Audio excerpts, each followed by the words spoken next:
सुधर्मा स्वामी भगवान महावीर के 5वें गणधर थे। उनके बाद जम्बू स्वामी हुए। उनके निर्वाण के बाद आचार्य प्रभव संघ के अधिपति बने।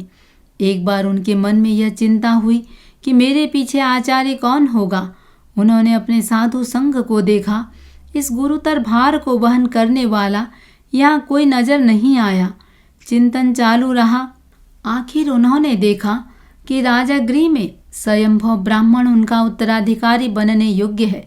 उन्होंने अपने 2 शिष्यों को बुला भेजा और कहा, तुम राजगृह जाओ और स्वयंभव के यज्ञवाट से भिक्षा ले आओ।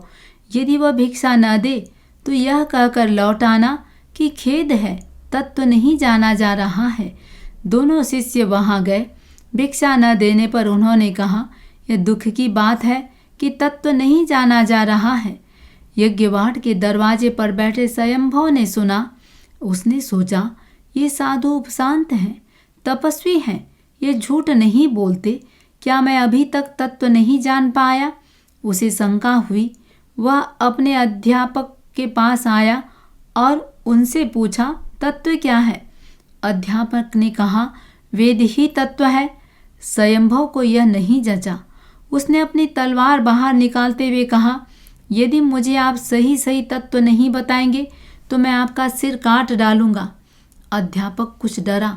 उसने कहा, इस यूप स्तंभ के नीचे अरिहंत देव की एक रत्नमयी प्रतिमा है। वह शाश्वती है। अरहत प्ररूपित धर्म ही सच्चा तत्व है। स्वयंभव को संतोष हुआ। वह अध्यापक के पैरों में गिर पड़ा। यज्ञवाट की समूची जमीन उन्हें दे वह दोनों साधुओं की खोज में निकल पड़ा। वे अपने आचार्य प्रभव के पास पहुंच गए थे। वह भी वहां आया। आचार्य को वंदना कर पूछा, मुझे धर्म का रहस्य बताइए।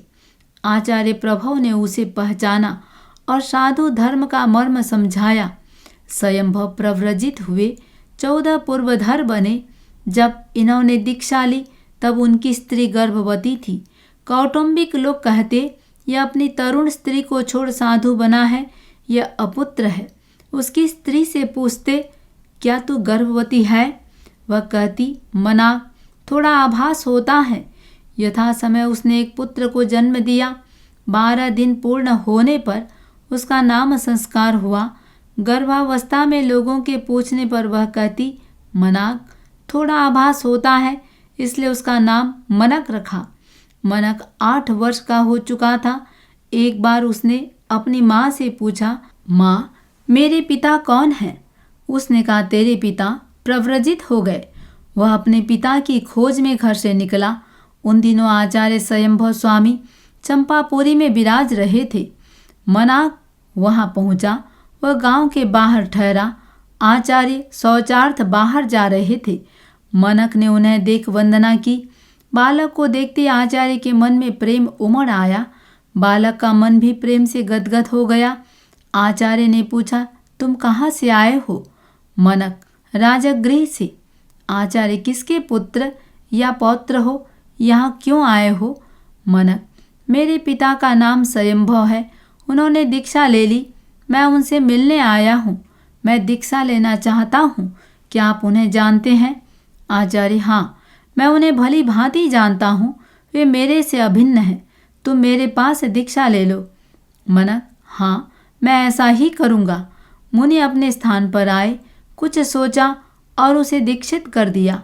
उन्होंने अपने योग्य दृष्टि से देखा कि इसकी आयु केवल 6 मास की ही बाकी है। इतने अल्प काल में इसे विधि पूर्वक सारे शास्त्रों का अध्ययन नहीं कराया जा सकता। इसलिए मुझे ऐसा प्रयत्न करना चाहिए कि इस अल्प अवधि में भी यह सम्यक ज्ञान दर्शन चारित्र का पूर्ण अनुष्ठान कर सके। ऐसा विचार कर आगम के पूर्व भाग से आवश्यक अंग उद्धृत कर एक शास्त्र रचा। उसके 10 अध्ययन हुए और उसकी पूर्ति विकाल वेला में हुई। इसलिए उसका नाम 10वें कालिक सूत्र रखा।